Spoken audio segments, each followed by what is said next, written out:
안녕하세요. 한블로TV 소연아 강도사입니다. 오늘은 창세기 10장에서 11장 부분인 바벨탑 사건에 대해서 이야기해 보려고 하는데요. 계속 강의 형식으로 진행을 하는 거기 때문에 미리 성경을 특별히 세 번역으로 읽어보시고 이 설교를 들으시면 아마 더 도움이 되시리라 생각합니다. 니므롯과 바벨탑. 바벨탑 사진에 대해서 일반적으로 많이 알려져 있는 사진을 한번 가져와 봤어요. 이렇게 생겼습니다. 피라미드 형식이랑 되게 많이 비슷하게 생겼고 굉장히 거대한 건축물이죠. 이 이미지를 참고로 하시고 이야기를 들으시면 더 도움이 되실 것 같습니다. 창세기 10장은 노아의 아들들 셈, 함, 야벳의 자손들의 족보가 이제 계속 이어져서 나오는데요.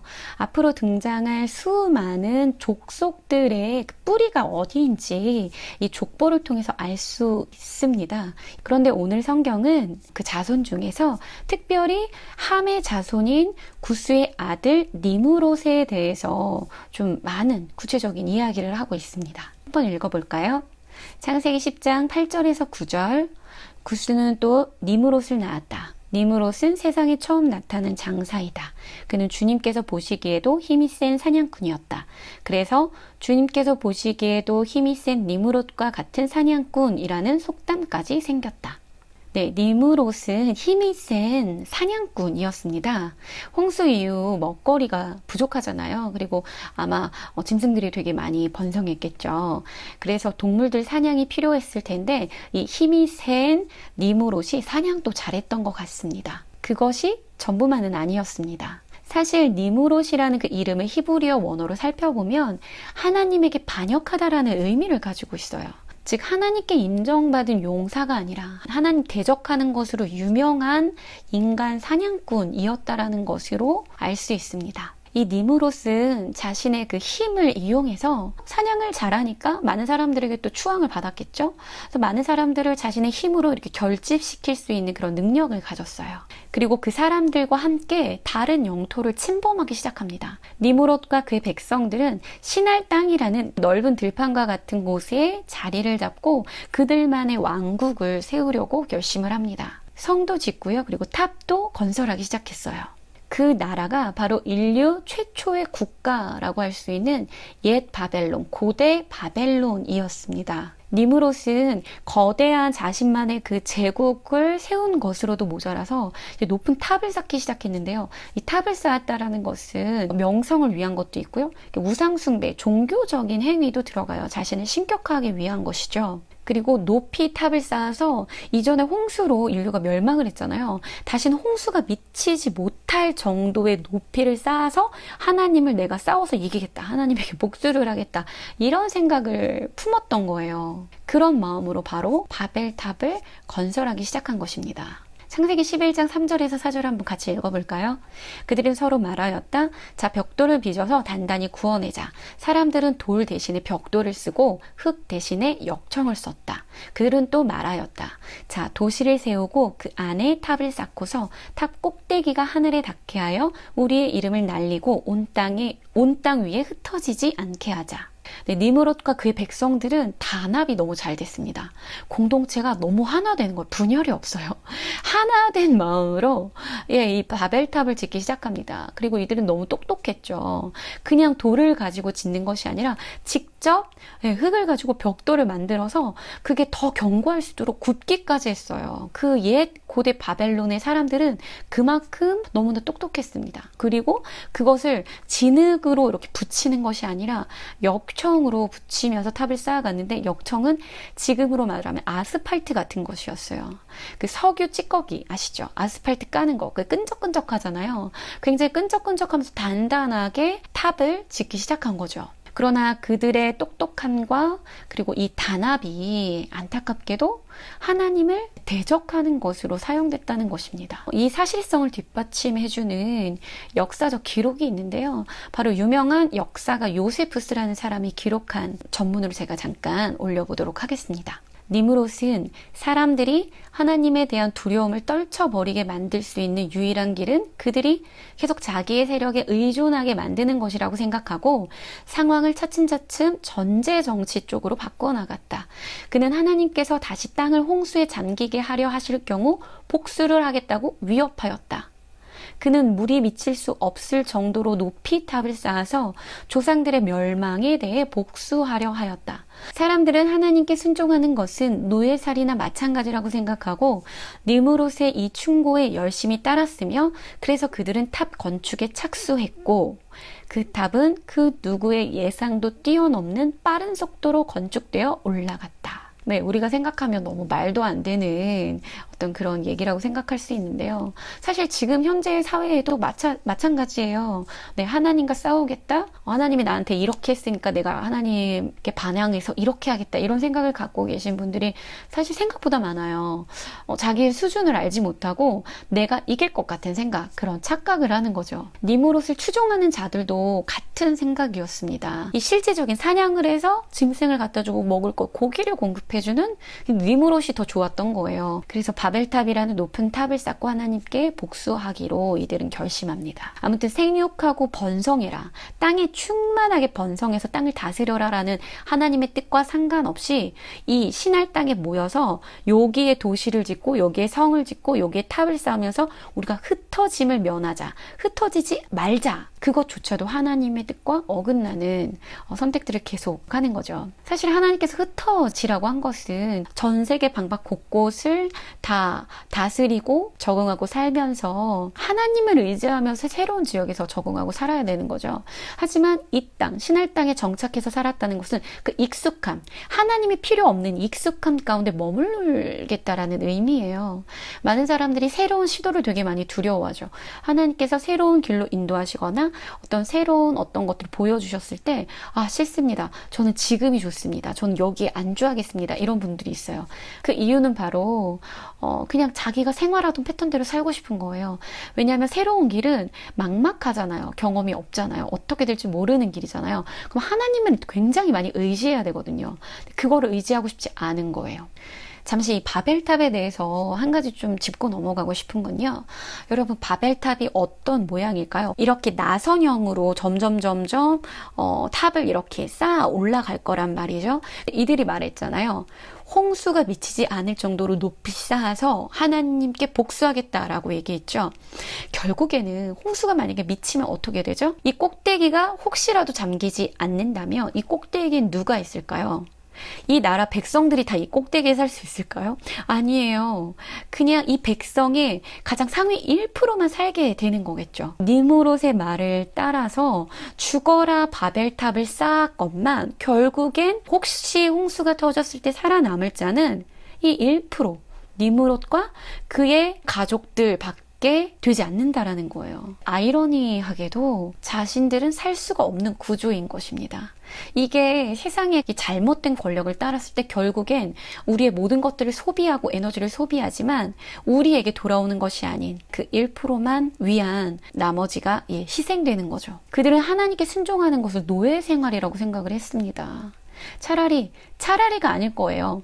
당연히 느무롯을 따르는 게 맞다 이렇게 생각을 했겠죠. 근데 결국엔 그 느무롯은 자신들을 위하는 존재가 아니었다라는 것을 아마 그 백성들은 깨닫지 못했을 겁니다. 하나님을 따르는 삶은 하나님의 자녀가 되는 거예요. 하나님께 순종한다고 해서 노예가 되는 것이 아닌데 하나님의 자녀로서 더 많은 것들을 누릴 수 있을 건데 그것들을 버리고 느무롯을 따르는 결국엔 정말 노예 생활을 하는 거죠.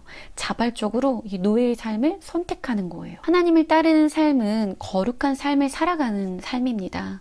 이들은 이게 너무 싫었던 겁니다. 마음껏 육적이고 쾌락적으로 사는 그것들이 당연한 이 사회와 이 리더가 너무 좋았던 거죠. 바로 쾌락과 음란과 폭력에 중독된 사람들의 모습이 바로 이런 것입니다. 하나님께서 기뻐하시는 거룩하고 도덕적인 삶은 겸손과 양심으로 선택되어지는 삶이거든요. 하지만 이 세상적인 삶, 쾌락의 이 삶은 육적인 거, 본능적인 거, 즉흥적인 거, 감정적인 것을 통해서 그런 것들의 선택에 의해서 살아가는 삶이에요. 하나님의 뜻이 아니야. 그렇게 어떻게 지켜? 그런 거 못 지키지. 그런 건 너무 어려운 거야. 이렇게 살아가는 삶은 비록 교회를 다닌다고 할지라도 하나님이 원하시는 삶을 살아가는 것과는 정반대의 삶을 살아가고 있다라는 것을 우리에게 깨닫게 해줍니다. 하나님은 당연히 이들이 하나님께 반항하는 마음으로 탑을 쌓고 있는 것을 잘 알고 계셨습니다. 그런데 친히 직접 보시려고 내려오셨다고 성경은 기록하고 있어요. 이때 내려오신 하나님은 바로 성부, 성자, 성령, 삼위일체 이 세 분의 하나님이 함께 내려오신 겁니다. 그만큼 중요한 문제였기에 함께 내려오신 거고요. 사실 하나님은 어느 곳에나 우리를 다 알고 계시기 때문에 굳이 내려와서 볼 필요가 없어요. 하나님이 내려오셨다라는 표현을 쓴 것은 이미 하나님은 다 알고 계심에도 불구하고 몸을 낮추어서 겸손히 오셨다라는 것을 보여주기 위해서 내려오셨다라는 표현을 하나님께서 쓰고 계시는 겁니다. 그 하나님의 마음의 중심을 우리에게 보여주시기 위해서 표현된 성경 구절이라고 볼 수 있습니다. 하나님은 그들을 보시고 그들이 악한 일에 한마음 한뜻이 되어서 탑을 쌓는 것을 정말 안타까워하셨죠. 그래서 그들의 말을 뒤섞어 서로 흩어지게 하셨습니다. 그리고 사실 바벨탑을 쌓았다는 것은 그 우상 숭배의 그 신전과도 같은 탑을 쌓았다는 것으로도 우리가 알 수 있는데요. 고대 바벨론에 대한 역사서 여러 가지를 좀 살펴보니까 니므롯과 그의 아내와 그의 아들이 첫 우상숭배의 어떤 모델이라고 할 수 있더라고요. 니므롯은 사람들을 더 결집시키기 위해서 그리고 하나님과 같이 높아지고 자신을 신격화하는 것들을 분명히 시작을 했을 거예요. 그런데 이런 어떤 근거를 보면 더욱더 본격적인 우상숭배의 중심은 바로 그의 아내였다고 해요. 바로 니므롯의 아내였던 세미라미스였습니다. 세미라미스는 니므롯과 같은 인간 사냥꾼이었다고 해요. 그런데 세미라미스는 사실 구스, 함의 아들인 구스의 아들이었다고. 그러니까 어머니였죠. 새어머니 있을 수는 있어요. 바로 구스의 아내였는데 구스가 죽자 그 아들인 니므롯과 결혼을 하게 된 겁니다. 친어머니가 아니고 뭐 새어머니 정도였을 수는 있겠지만 니므롯이 굉장히 강력했기 때문에 이 구스가 죽자 이 니므롯의 아내가 된 세미라미스를 보면 제가 보기에는 굉장히 권력에 어떤 집착했을 것이라는 추측을 하게 됩니다. 세미라미스의 남편, 새로운 남편 니므롯이 바벨탑을 쌓았잖아요. 근데 이 바벨탑 쌓는 소식이 당연히 그 윗 가족에게도 많이 전달이 되었겠죠.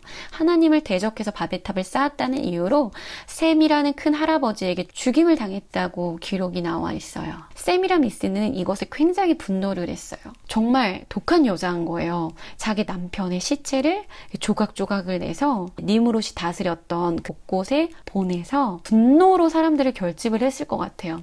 그러니까 세미라미스가 굉장히 똑똑하고 권력욕이 많았던 사람이죠. 왜냐하면 니므롯이라는 그 옛 바벨론, 고대 바벨론의 그 왕이었던 니므롯이 죽었잖아요. 그러면 이 왕비가 어떻게 되겠어요? 어떻게 보면 낙동강 오리알이 될 수가 있겠죠.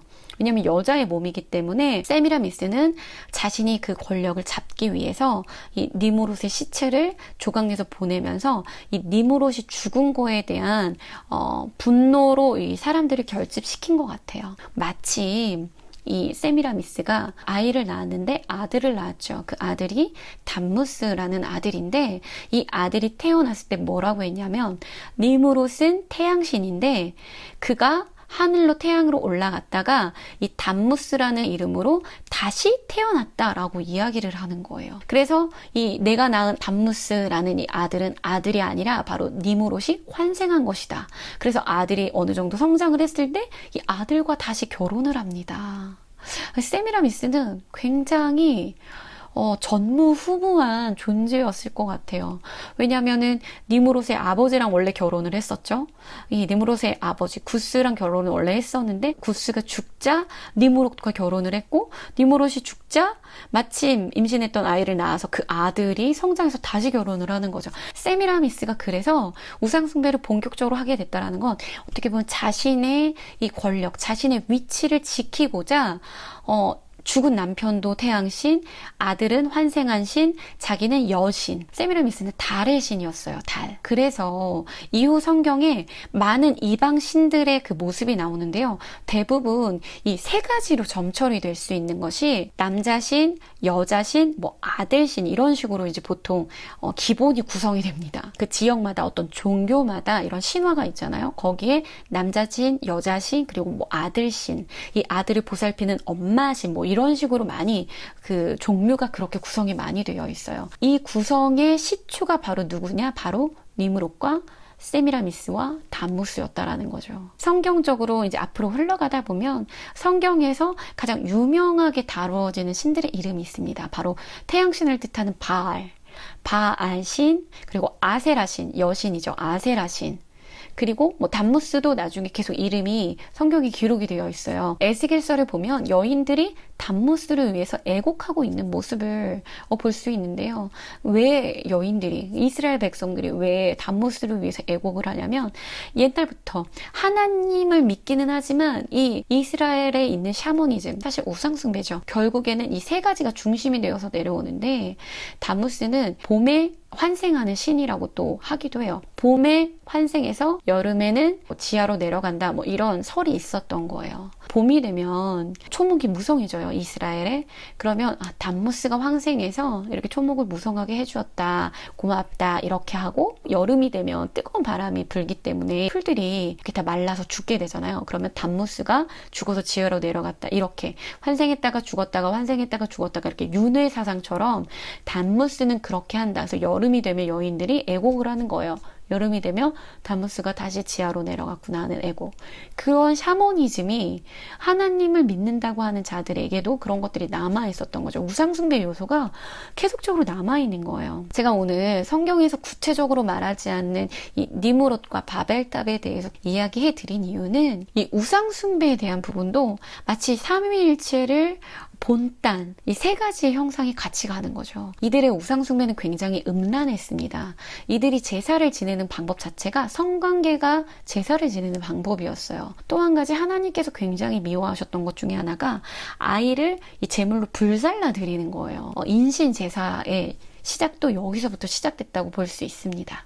네, 오늘은 어떤 성경의 얘기를 어느 정도 이렇게 풀이하는 걸 덧붙여서 역사적인 어떤 근거를 가진 어떤 문헌들을 참고로 해서 이 니므롯과 그리고 그의 아내 세미라미스, 그의 아들 담무스 이야기까지, 그리고 세 사람이 우상숭배의 이 기초적인 골자가 돼서 전 세계적으로 이들이 이제 바벨탑을 건설하다가 말이 섞이면서 전세적으로 흩어지게 됐잖아요.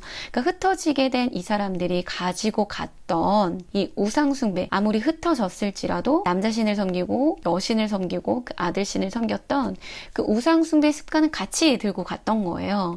그래서 전 세계에 퍼져나갔던 이 인구들이 하나님이 아닌 이 새 우상을 숭배하는 그 습관에 따라서 이 종교가 파생되었다라고 보는 견해가 굉장히 많습니다.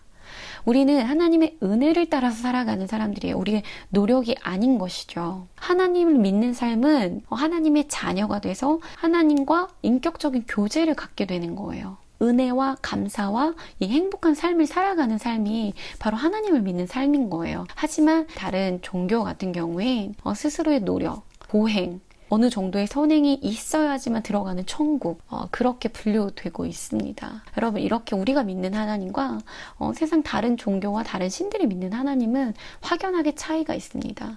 우리는 아무 노력을 하지 않았음에도 불구하고 우리 죄를 씻어주신 하나님의 은혜, 그것을 너무 감사해서 삶으로 보답으로 살아가는 삶인 거예요. 혹자는 기독교가 굉장히 폐쇄적이고 자기네들만 구원이 있다고 하는 편협한 종교라고 보시는 분들이 있어요. 타 종교의 신도 결국엔 같은 신이야 라고 얘기를 하시죠. 하지만 전혀 다릅니다. 왜냐하면 착하게 살고 어느 신을 믿어도 똑같이 하나님께 도달한다면 성경에 예수 그리스도를 직접적으로 언급할 필요가 없었을 거고요. 그리고 하나님 하나님께서 직접 낮아지심으로 예수 그리스도를 보내심으로 특별히 그 예수 그리스도가 우리 죄를 대신해서 죽기까지 우리를 구원하신 건데, 모든 종교를 믿어도 그리고 착하게만 살아도 하나님께로 간다라는 것들은 말이 되지 않는 거예요. 그럼 예수님이 오셔서 죽을 필요가 없으신 거죠. 결국엔 하나님은 우리를 죽으시기까지 사랑하신 것을 통해서 하나님의 겸손함과 하나님이 우리를 향한 그 마음을 보여주셨어요. 하지만 세상의 다른 종교들은 신이라는 존재가 우리를 위해서 대신 죽었다, 우리를 위해서 낮아지셨다, 이렇게 이야기하는 종교는 없습니다. 하나님은 그저 하나님의 거룩한 삶대로 하나님을 따라 살아가는 것을 원하시는 겁니다. 오늘 말씀의 핵심, 바로 하나님을 대적해서 살아가는 삶은 전혀 자유로운 삶이 아니라 또 다른 노예가 되는 삶이다. 하나님의 뜻대로 살아가는 것은 자녀의 삶이라는 것 기억하셨으면 좋겠습니다. 기도하겠습니다. 하나님 감사합니다. 오늘 니므롯과 바벨론에 대한 이야기와 함께 또 역사서 등으로 통해서 우리가 또 살펴볼 수 있는 어떤 종교에 대한 우상 숭배가 이루어졌던 그 시초에 대해서도 우리가 살펴볼 수 있는 기회가 있었습니다. 우리가 하나님을 믿는 것은 정말 우리의 노력과 우리의 어떠함으로 우리가 하나님께 받아들여진 것이 아니라 바로 하나님으로부터 시작한 하나님의 은혜를 통해서 우리가 하나님을 은혜를 먼저 받게 되었고, 그로 인해서 하나님을 믿게 되었고, 그것 때문에 하나님이 너무 좋아서 하나님의 뜻대로 살아가는 삶을 우리가 선택하여 살아가는 것입니다. 하나님, 세상의 모든 다른 종교들은 사람의 노력과 그리고 지나친 그 신들의 착취가 있습니다. 그리고 어떤 신이라고 이름하진 않지만 온갖 어떤 중독적인 것에 빠져서 내가 내 선택으로, 내 자유함으로 술을 선택하고 음란한 쾌락적인 삶을 선택한다고, 나는 이렇게 자유롭게 내가 주인이 되어 자유롭게 살아간다고 라고 이야기는 하고 있지만, 결국에는 그것은 그것들의 종이 되어서 끌려가는, 평안이 없고 감사가 없고 기쁨과 즐거움이 없는 그 노예의 삶이라는 것을 우리가 다시 한번 발견하게 되었습니다. 하나님, 우리를 불쌍히 여겨주셔서 우리가 이렇게 하나님의 선하심을 볼 수 있는 눈을 열어주십시오.